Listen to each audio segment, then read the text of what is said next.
Good morning Philippines, good morning friends. At muli ito si Jem, ang inyong tagapaglingkod at tagapagbalita ng magagandang property. At ang ipapakita ko naman po sa inyo ay ito sa kaliwa ko. At ayan po yung Kalsada National Highway po yan. Then ito yung right of way papasok po sa property. Siguro mga 25 steps lang na ando na po kayo sa loob ng property from National Highway. And of course, meron po ditong linya ng tubig. Yan. Ito po, ayan po yung linya nila. Tapos meron din pong linya ng kuryente dito. Then malapit po ito sa mga eskwelahan, elementary yan. Then sa bayan din po ay malapit din ito. At mga ka-farmlat, dito po magi-start ang property po. Yan, dyan nakikita nyo ang poste. Hanggang doon pa po yan. Then, of course, papasukan natin kasama po yung bahay po na yan. Meron din po silang solar dito. Ayan. Kung gusto nyo makatipid ng kuryente, pwede rin kayong gumamit ng solar.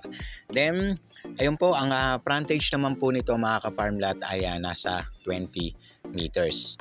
At bago po ako magpatuloy mga ka-farmlat, huwag niyo po sanang kalimutan mag-subscribe at pindutin na rin ang notification bell para lagi po kayong updated sa mga latest videos po namin. Ayan mga ka-farmlat, nakikita ninyo itong daanan po na ito, sa ngayon ay pathway.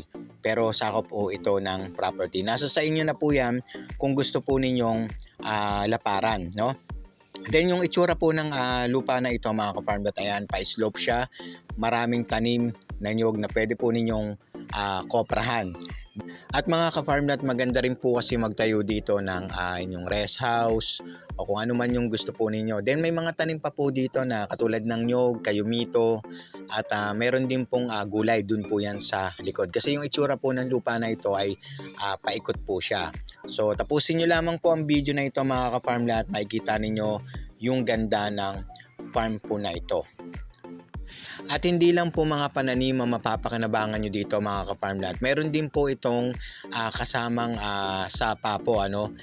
Doon po sila kumukuha ng source ng kanilang tubig. So hindi kayo mahihirapan. Pwede po maging unlimited po yung source ng tubig nyo dito. Mamaya ipapakita ko rin po sa inyo. Then yung itsura kasi ng property na ito mga ka-farmlat, tuhog siya. Magkabila siya, left and right, tapos sa kalsada. Tapos nandun po sa kanan yung ilog na sinasabi ko, o yung sapa. At itong may bakod na to mga ka-farmlat, hindi na po kasama ito sa property. Naibenta po kasi ito ng may-ari. So wala naman po kayong po problemahin dyan dahil kompleto naman po sa documents ang lupa po na ito. Ayan mga ka-farmlat, maganda dito sa area na ito. Ito na po, nandito na ako sa sinasabi ko po sa inyo na source nila ng tubig. Ayan, na may mga sila linya ng tubig dito. Ayan po, lalo na pagka malakas po yung ulan dito ay buhay po itong sapa po na ito, yan, dyan sila kumukuha ng source ng tubig. Ayan mga ka-farmlat, malinaw po yung tubig dyan mga ka-farmlat. At konting linis lamang po nito ay talagang maganda po yung lugar na ito. So pwede kayong maglaba or kung ano man yung gusto nyong gawin dito sa parting ito. So babalik kami para makita nyo pa yung ibang parte ng lupa. Ito naman mga ka-farmlat, yan nakikita nyo may bakod karugtong yung tinuro ko sa inyo kanina. Tapos ito na po yung itsura ng iba pang parte ng lupa na ito. Ayan, kaliwat kanan po yan, tuhog yan. Kasama po itong kabila na ito. Ayan.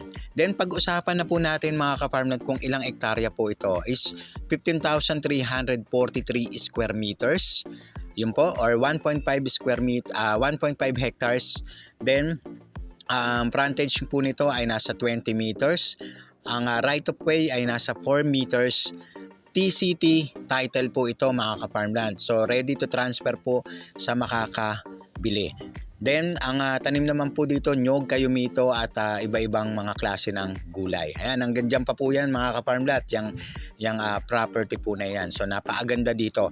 At yun po, Sa karagdagang impormasyon, tumawag lamang po kayo sa mga numerong naka-flash dyan sa inyong mga screen at mag-set lang po tayo ng inyong mga tripping. Maraming salamat sa inyo mga ka-farmland. Muli ito si Jem, ang inyong tagapaglingkod at tagapagbalita ng magagandang property. Have a nice day po. Ingat po kayong palagi.